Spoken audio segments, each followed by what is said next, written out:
today, let's talk about debt. I have several questions for you. You were a dear on this one because this one was so important to you that you didn't even let me run with all my own questions. You were like, no, we need to cover also this, this, and this. So I have all the points in here. I'm not going to miss anything. Yes. Perfect.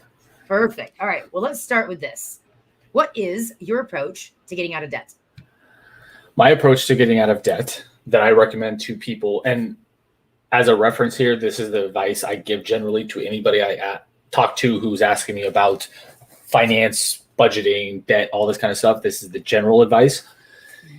Is first figure out your living expenses, what you live on, what you want to live on, not what you should be living on, but what you want to live on.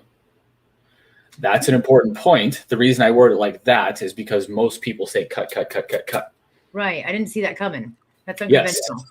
Yeah. Okay. I don't necessarily agree. Cut where you can and where it's not going to affect your quality of life. Okay. Is what my recommendation is. Okay. Because every dollar you save is money you can reinvest, pay down debt, go on vacations, do whatever you want to do, buy stuff. Yeah. So cut where you can, but I'm not one of these guys who recommends you just cut everything and don't eat out for 2 years and don't do anything like that, because frankly, I think that's unrealistic for most people. Especially we've been locked in the house for 2 years. People want to do stuff. So that is the first thing. Figure out what your expenses are and what you want to live at based on your current expenses, not if I had $1 million expenses, but right. based on what you're earning now, what your expenses are, what your cost of living is now. Okay. Cut where you can. Work to pay down debt. How? This is one area which leads us to Dave Ramsey. One of the reasons we're going to talk about him today. I actually like some of his stuff. But the debt snowball is probably the biggest thing I like of his. Okay. To my understanding, I'm not a huge Dave Ramsey fan, which we'll get into for reasons later. But to my understanding, it's paying off your highest interest rate, lowest total amounts first, and then stacking it like that, and then you pay it off, and then you reinvest that money and pay it off, and so you pay off stuff faster and faster. Makes sense. I typically agree with that. Christina says we're singing her song. Welcome, Christina. It's good to see you. Hey, Christina. I cannot see the comments. There they are. I was on the wrong page. There we go. Christina, you got it. Thank you. So I generally agree with that, reinvesting the money to pay down debt.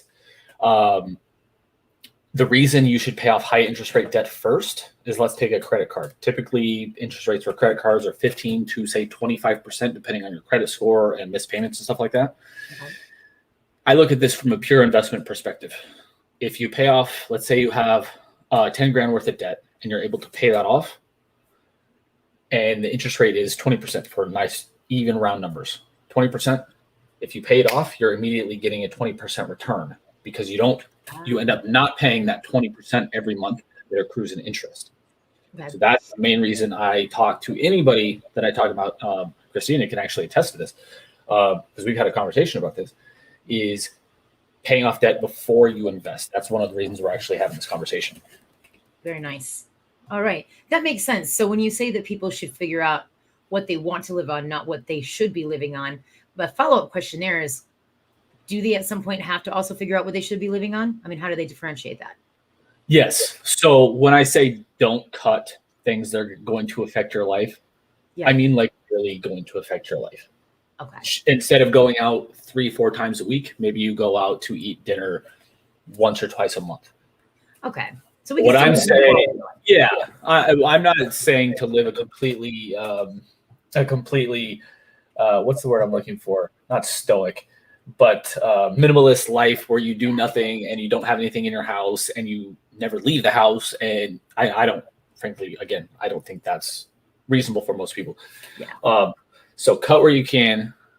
Deprivation, like Christina said, doesn't work. And that's why diets don't work, frankly, in my opinion, is because you're starving yourself of something either you want or your body needs. Keto is an example of this. I could never go on keto personally because I love fruit.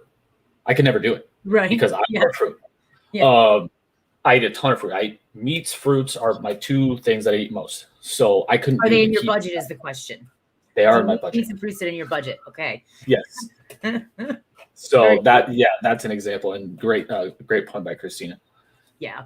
And I think what we're talking about here then is the point is not to make debt reduction a punishing experience. Let's make it Yeah. something that's actually livable and doable. All right. Yeah, That perfect. makes sense.